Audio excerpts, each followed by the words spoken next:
This episode of commandN, Smart Car Wars, video made easy, and our tech predictions for 2013.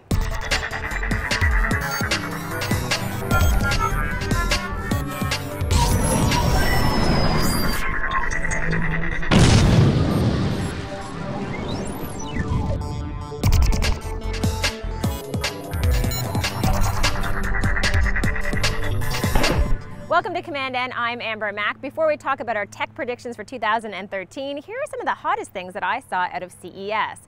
First up, it was all about smart technology. There's this new cool little gadget that you can attach to your child's sneaker to make sure that they're physically active. Based on how much they're moving around, you can grant them things like more gaming and more TV watching time. Also, when it comes to smart technology, smart cars were featured at CES this year, and very exciting for companies like Ford and GM. They've opened up their platform so people are able to develop apps for their automobiles. And finally, one of the things that I'm most excited about is the idea of having a high-tech kitchen. LG unveiled some really cool features this year to talk about getting more technology into your kitchen, into appliances like fridges and stoves. Now it's time to talk about our tech predictions for this year.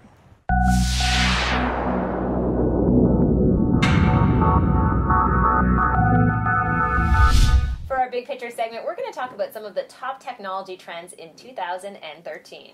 Yeah, these are being driven by the same old things: processing power, network speeds, and connectivity. So that's affecting things all over the place. I may as well start off with the console gaming. Wii has released their Wii U this year, the first of the 8th generation consoles. With the all-new Wii U, this is how you'll play next. Using the gamepad controller to give everyone a boost. With new power-ups and new challenges in an all-new Mario game. Letting someone watch their favorite TV show while you keep the game going on the gamepad.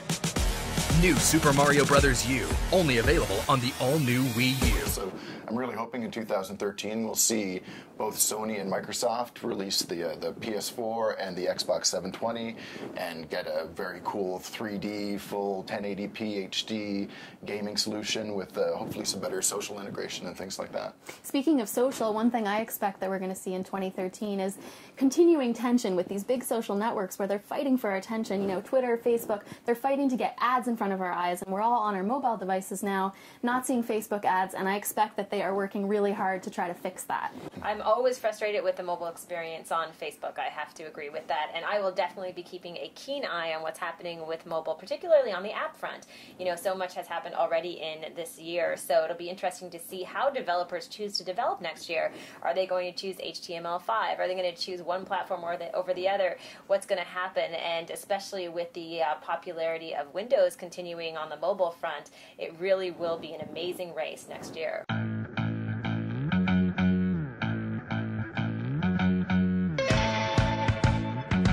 I actually got the chance recently to play with a couple of the new Windows 8 devices, and I think that the interface is looking pretty good. It worked fairly well. I'm really happy with the Surface, keyboard cover is very cool. But I am a little bit worried about some of the disconcerting bugs that are in there, such as not being able to see embedded YouTube videos on Microsoft Surface, for example. Like commandN. Yeah, exactly. For example. and you know, as far as I'm concerned, with Android looking to go into 2013 and take over the lead of the tablet market, with their lead already in the smartphone market, I would personally keep my focus on iOS and Android still.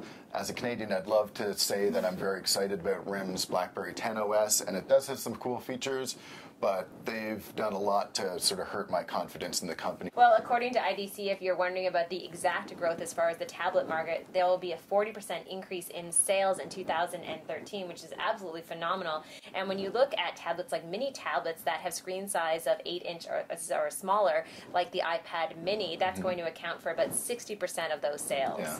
Unbelievable. And personally, I'm totally unconvinced about how the iPad mini will fit into how I use tablet devices and touchscreen devices. I'm not not really convinced about it yet. But one way I think that Apple is totally on the right track is with all the cloud-based services.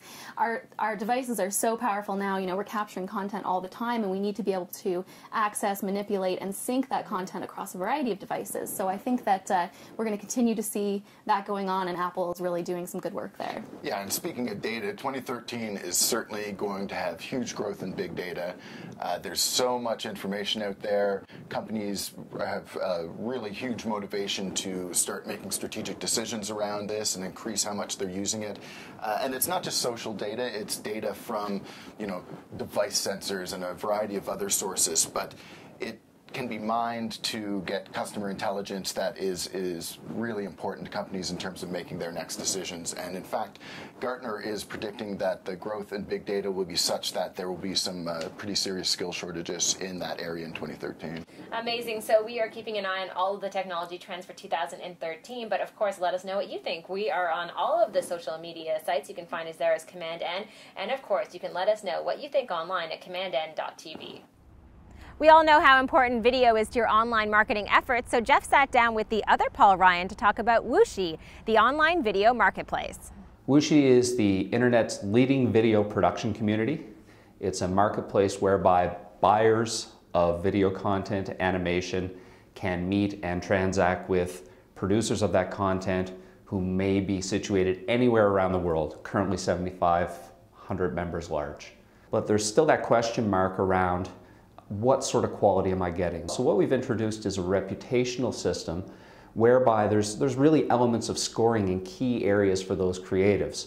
Reliability, creative, output, any number of different sort of standard areas that a buyer or other creatives might be looking at to say, this person is the top rated animator in this geographic, or this person has the top Wooshii score in this category.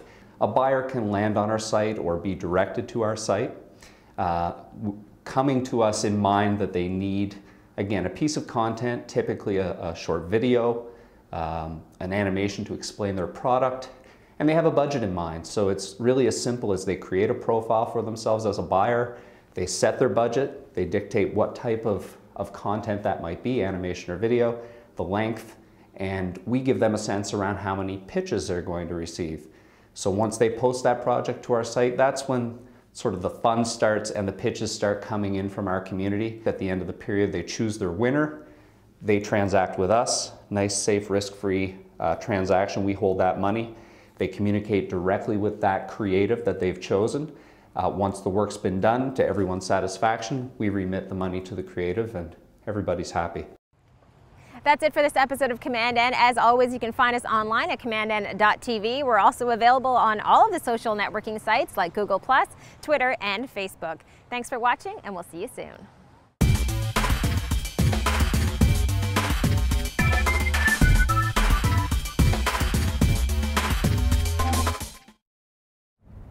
Great. Now we'll do the goodbye. He's a manatee, so cute.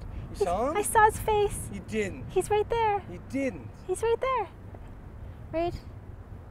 Or a seal or something. No, it's a manatee. No seals. He's right.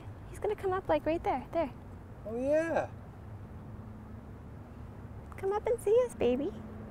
He's only little. Even a little manatee's a big one. I saw his face. Okay? Okay. Okay, and